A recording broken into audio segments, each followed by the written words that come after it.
Now, British aid agency Oxfam says it is investigating dozens of new allegations of sexual misconduct. It follows revelations last week that some Oxfam staff in Haiti paid sex workers in the aftermath of the 2010 earthquake.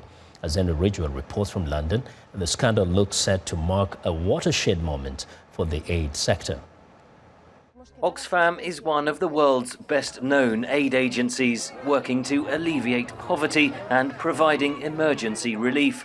But the allegations of sexual misconduct threaten to engulf the organisation. Oxfam directors Tuesday apologised for the damage caused and said 26 other cases are now being investigated.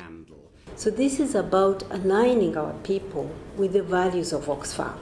Some hideous men came into our organization and abused the trust of the British people, the supporters.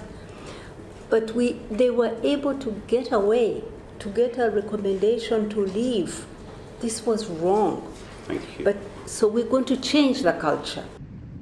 Oxfam's Haiti director at the time of the allegations was allowed to resign before the end of the investigation. He denies any wrongdoing.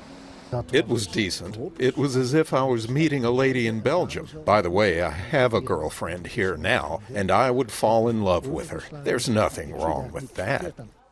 Several other charities are now investigating their own handling of abuse allegations. Many governments, including Haiti's, are urgently reviewing their relationships with aid organisations.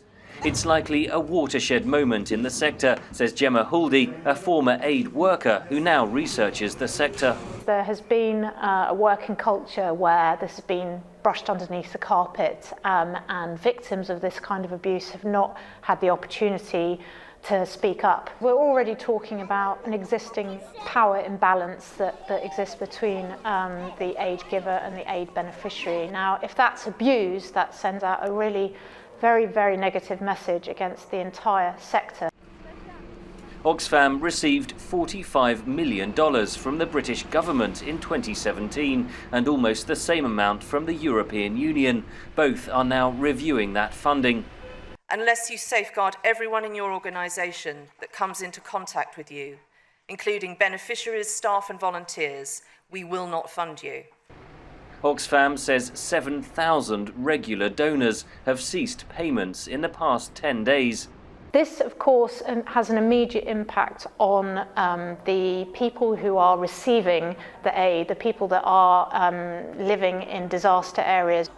Victims of alleged abuse in the aid sector are beginning to speak up, and that has been widely welcomed.